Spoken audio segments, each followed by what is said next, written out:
Have you ever wanted to be a samurai in feudal Japan? Well, I got the game for you. Ghost of Tsushima. Ghost of Tsushima is a game that was developed by Sucker Punch, who has been famous for games like Sly Cooper and the Infamous series. They have made a phenomenal samurai game that I never thought would be made to this degree. This game may have a lot of similar tropes to open world games, but the different styles and the graphics and how this game honors the Japanese culture in the times of feudal Japan is inspiring. Hello, I'm Brett J. Rasmussen. And I'm Spectre. And this is Ghost of Tsushima.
Ghost of Tsushima. From talking about it from a narrative storytelling standpoint, I think what really kind of brought me into the world right away was the characterization and the dynamic that we see evolve and grow throughout the story with Jin Sakai, the main character of the game.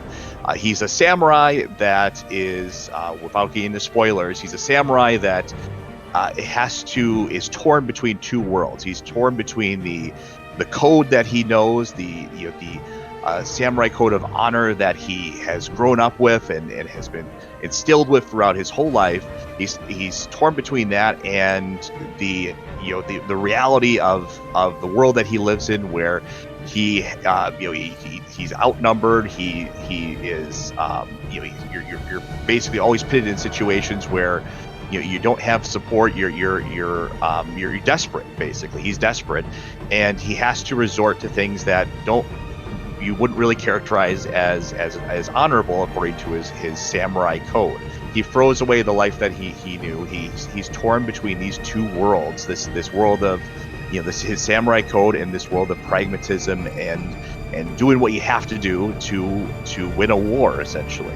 So I think that's a lot more compelling and more human and real world of a dynamic than just a straight good and evil one or the other binary. There's a cast of an ensemble cast of characters of sorts that join him throughout his journey, and each one has their own narrative focus and quite an extensive story arc for each of his main ally characters that it really in their own right are these self-contained stories that sort of they tell us more about Jin, but also they kind of play out in this in this larger war that he's involved in as well too. So those stories are compelling as well, and even a lot of the side missions, the throwaway side missions in the games, I was really surprised how they provided more, even just a simple fetch quest type of mission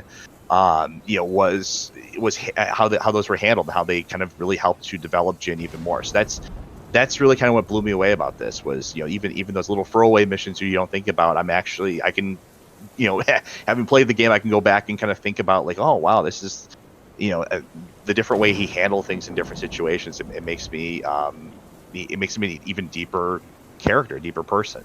The narrative about Jin Sakai and his relationship with Lord Shimura, his uncle, and the loss of his samurai brethren from the Mongol invaders by Khotan Khan, who is the big bad of this game.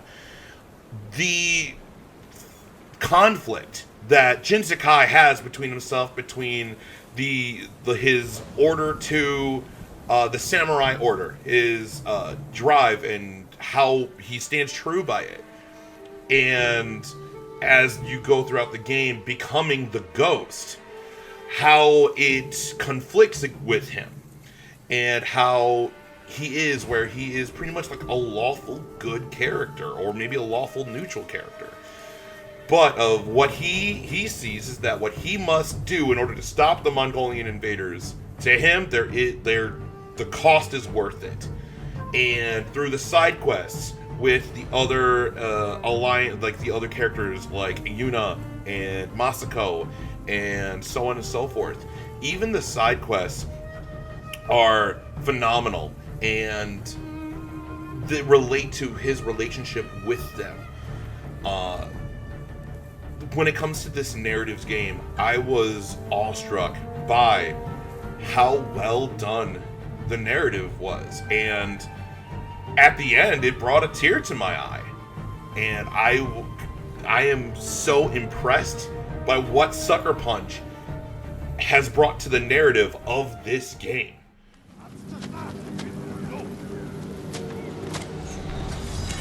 Temuge, face me! The ghost! Khotun will reward me for your aid.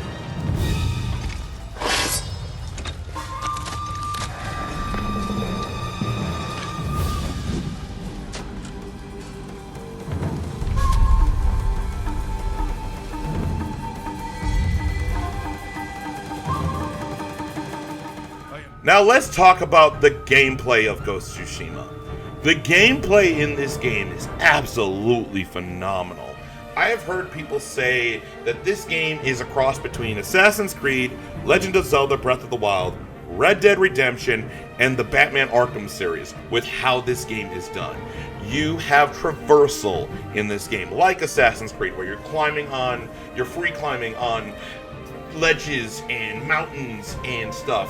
When you have to climb the shrines, it's a navigation climbing puzzle where in order to get to the top of the shrine or the bottom of the shrine, you have duels between one-on-one characters, and it happens in the main story when you have to fight Khotan Khan and a bunch of other characters in it. And it's straight up and down, feels like a samurai duel from a Kurosawa movie. The way the combat's done, you have 4 different stances that you can choose, and each of those stances are best against different types of enemies, like brutes, or shield wielders, or spear wielders, and then the normal sword. You can switch your stance on the go, and it gives this kind of free-flowing style to the combat of the game.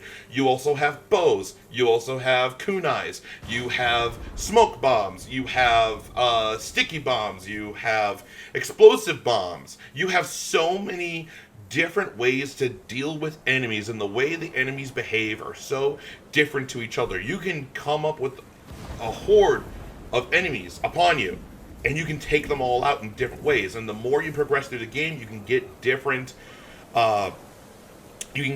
abilities where you can terrify enemies. You can have fire be put onto your sword. You can pretty much attack 3 enemies very quickly at the same time.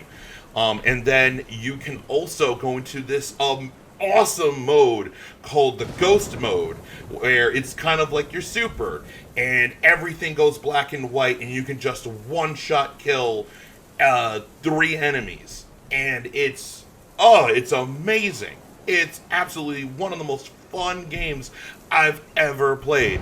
The way you have to combat enemies, the way you have to counter and shield, it's easy to pick up, but yet some can be difficult to master, which gives it that skill finesse to the game. and the harder difficulties that you play in the game make it even more difficult, but yet more fun. That is absolutely amazing.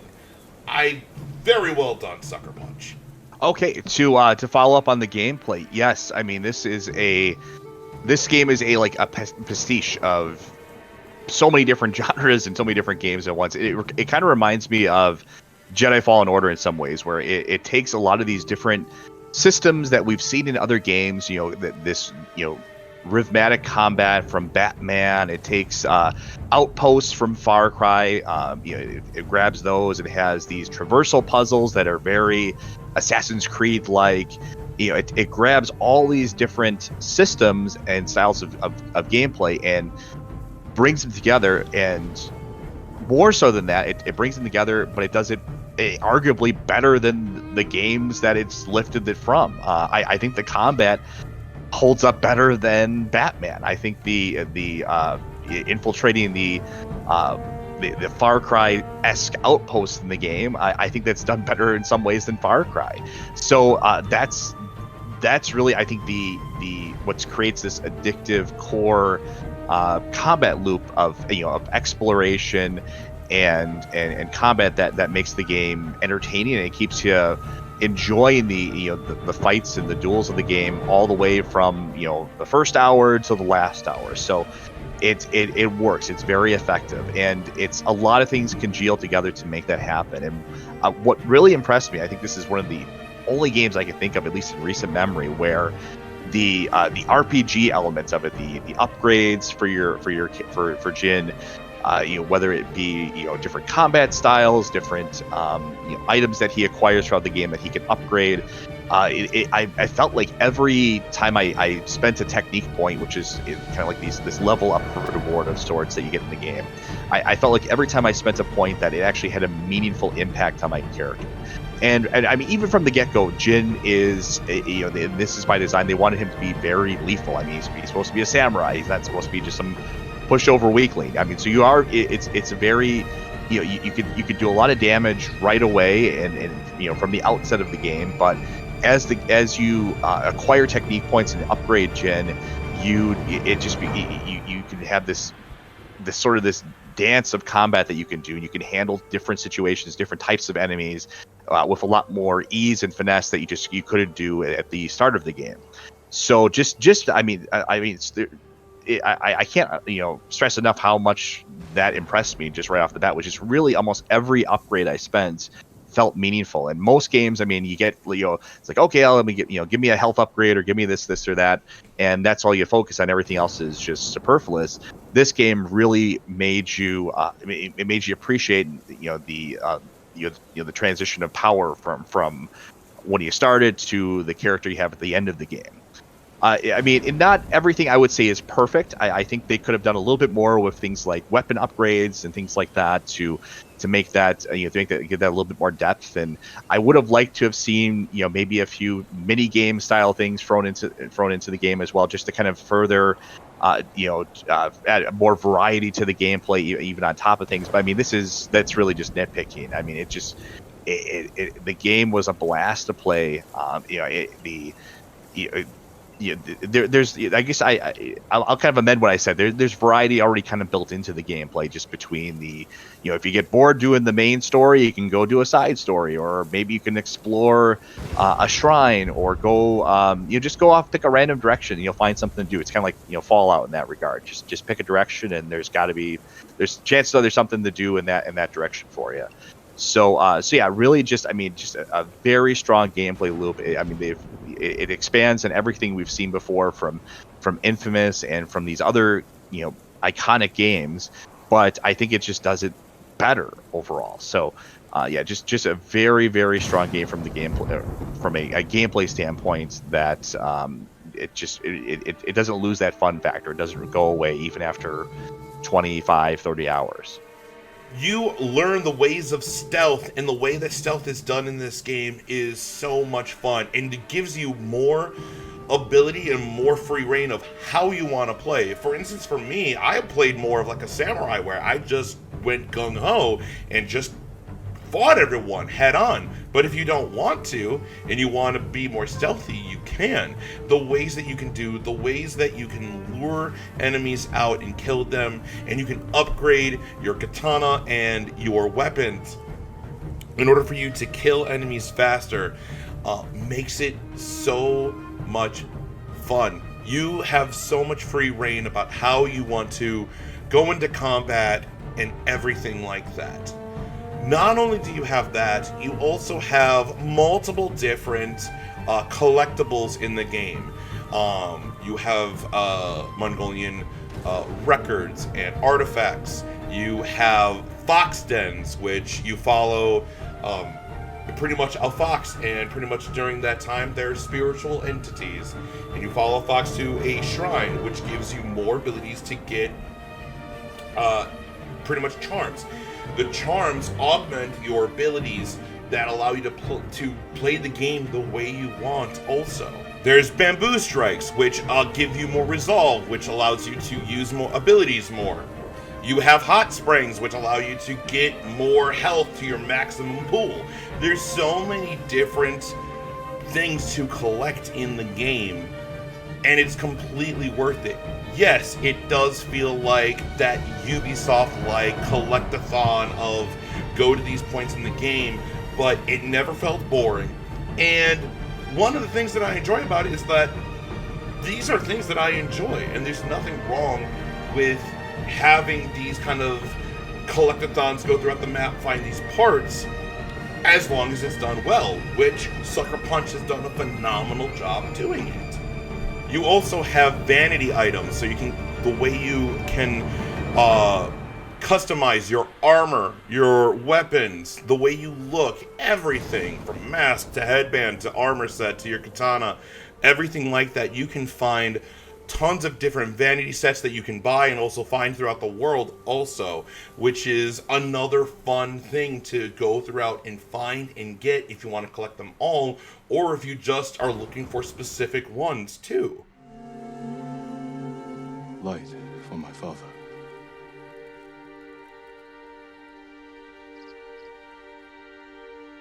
We used to meditate here.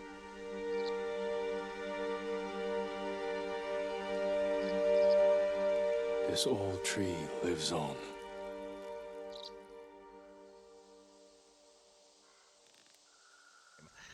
And really, from a art style perspective, I think they made a really wise choice by making we'll call it a romanticized version of feudal, Japan. This is not necessarily meant to be a one-to-one representation of what the island of Tsushima would look like at this time. It's a romanticized version of it, but it works. It works very effectively for this type of story, because we're basically playing a movie game in some ways. This is like a samurai film movie, and it has this romanticized aesthetic to it.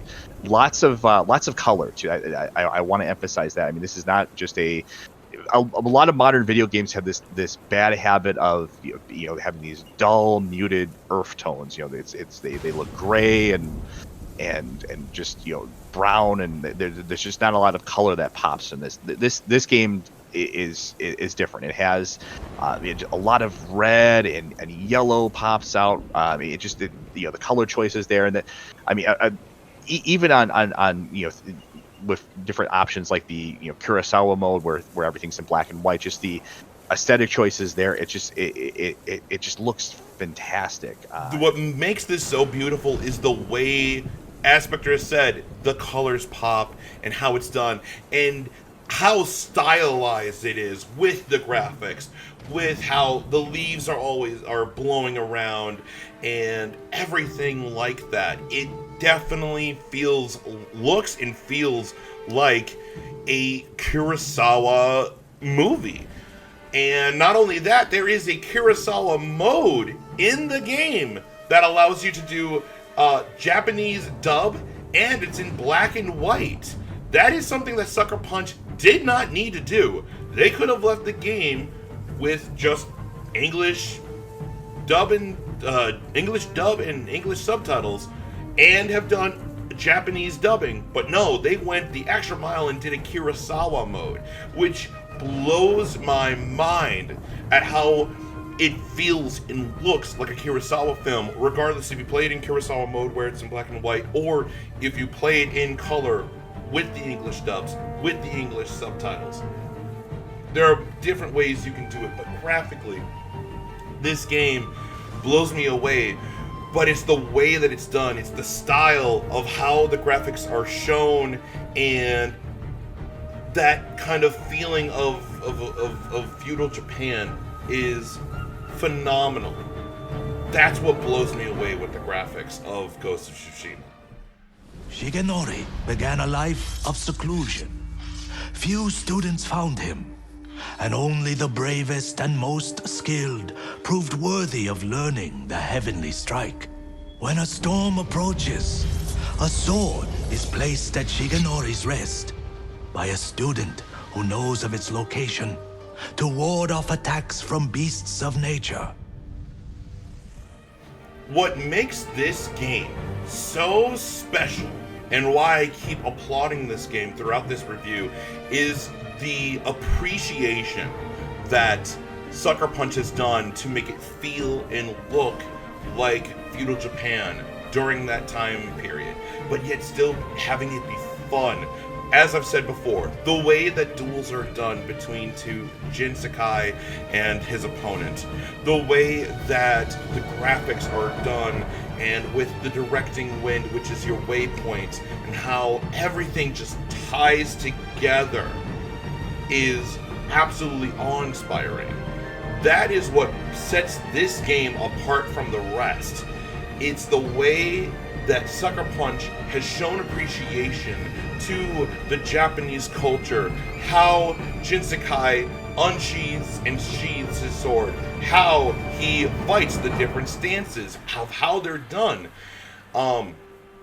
Everything to the most minute detail is respectable to the Japanese culture, and that is what blows my mind. Some of our favorite games is like Batman or Marvel's Spider-Man. The reason we love them is that we feel like we are Batman, we are Spider-Man. This game truly makes you feel like you are a samurai to the T, and it's absolutely amazing. Graphics, how everything ties together. Graphics, gameplay, narrative, everything ties together so intimately. The way the style is done, I am still in awestruck of how Sucker Punch did this, and they have done a phenomenal job with the style and everything, and the appreciation of the Japanese culture and the appreciation of the time of the samurai.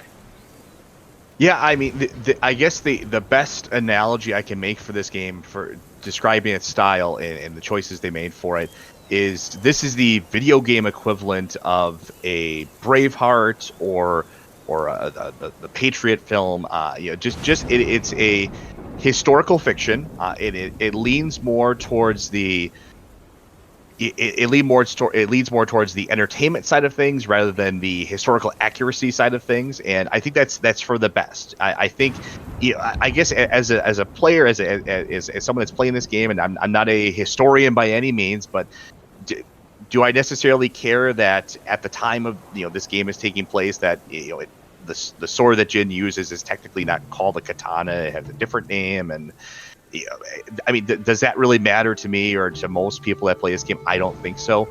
I think what comes first here is this is a property that's meant to be entertaining, and it's in a weird way, in a counterintuitive way, it actually kind of makes you seek out kind of the actual historical narrative. When I saw like Braveheart, for example, I wanted to learn more about William Wallace. Now, and at playing this game, I want to learn more about what actually happened, at Tsushima and the historical circumstances around that, and more about samurai themselves. So it's sort of meant to be it's entertaining springboard to learn more. So I think that's kind of the best way to do it. I mean, that's memorable. You got to take these historical things and make them, you can make an entertaining, fascinating narrative, and and world out of things, but it's still grounded loosely in the real world with some modifications to it in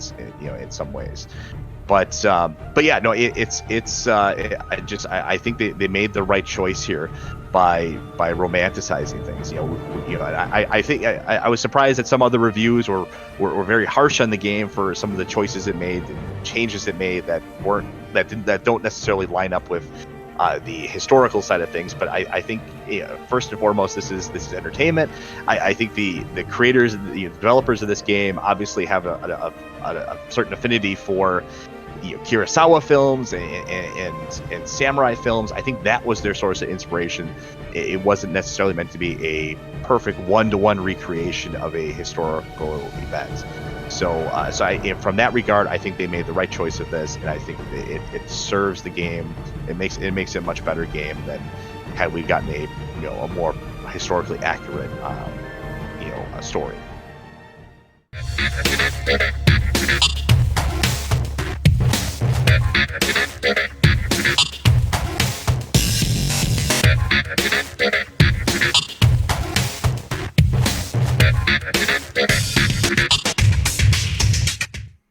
So one extra segment I always like to do for games is I like to frame them within a broader political context. Games, I think, more so than ever before, have this, you typically have a political bent to them or an agenda to them in a lot of ways. But yeah, Ghost is really it's. I'm struggling for words for it here because it surprised me of just how. I guess not necessarily neutral, I want to say politically, but I felt like it was something I could really relate to. It has story I could really relate to, of characters I could really relate to, that I didn't feel like I was being beaten over the head with an agenda here. I mean, there are a couple of occasions in the game where that are, I think, one could consider to be pandering, but I think they're handled tastefully, and I don't think there's without spoiling anything, there is at least two references I saw in the game to one is a homosexual character, the other is a bisexual character. They're very brief references. There's not a lot of attention that's drawn to them. I didn't feel like I was being bombarded with like, okay, here we go. It felt like it was handled tastefully. So I give them a lot of credit, and the story, it also, to its credit, it doesn't. I'm really trying to avoid spoilers here, but it does not. I think that it doesn't present the aggressors here, the Mongolians, as necessarily as it doesn't really try to humanize them or I mean, they are a clearly aggressive, negative force for the characters and these people at the time, which they, in a historical context, they were. I mean, if anything, the game is almost a little bit too charitable to them. The more I read about the conflict that happened between the Japanese and Mongolians, I mean, it was pretty brutal in a lot of ways. So I mean, but it doesn't. It doesn't necessarily. I mean, you're going around, basically slaughtering, as many Mongolians as possible, and it doesn't necessarily make you reflect on that. Instead, the moral, quandary of the game is more focused on your choice between your personal honor and, throwing that away for the sake of pragmatism. Hey, we got to win a war. So yes, I guess I would give this game high marks. I don't think this is a game that's trying to talk down to the player. I don't think this is a game that's trying to push an agenda on you, unlike another big PlayStation exclusive that just came out not too long before this. So I was very pleasantly surprised by this. I mean, Sucker Punch isn't really known for pushing a political agenda on with their games, at least not very overtly. But yeah, this was handled very well. I think no matter which perspective you're coming at this game from, whatever worldview you're coming at this from, I think you'll find something in this game that you can relate to. So I highly recommend it from that perspective as well. You are a samurai. bound to uphold a code. To live, fight, and die with honor.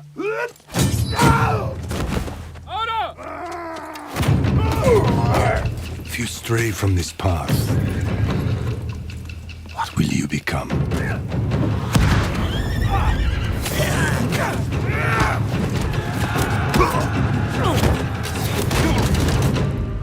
Ghost of Tsushima is hands down a phenomenal game.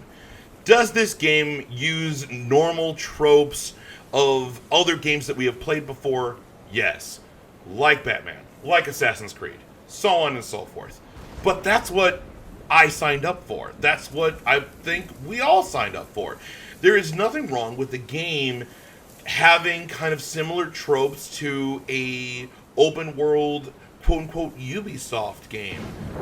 But the way that it's done, with how everything has been pulled together with the style, the combat, the graphics, everything, makes this game phenomenal.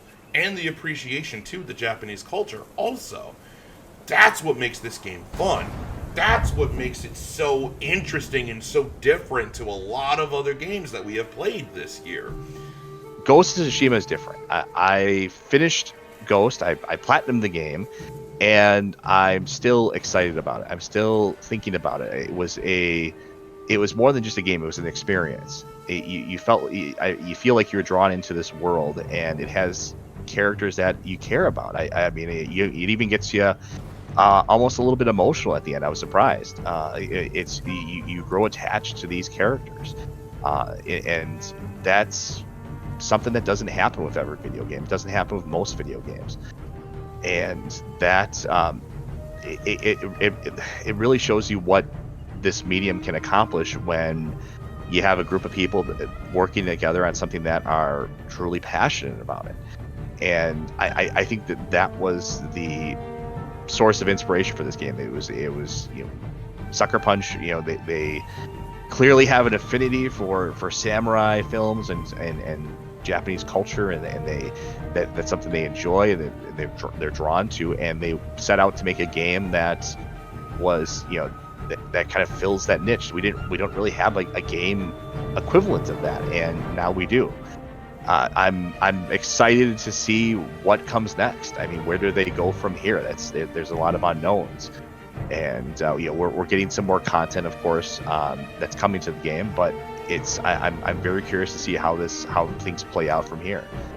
Not only everything that we have said before, Sucker Punch has also announced that they're adding as a free patch, free DLC, a co-op multiplayer style of game, which looks amazing. This is something that they never talked about, we never heard about, and they're just adding it to the game for free, and it was completely not needed. I was completely happy with the experience that I got, and now we're getting this multiplayer mode. I am extremely excited with everything that this game has shown, with everything that we have talked about. Ghost of Tsushima gets a 5 out of 5.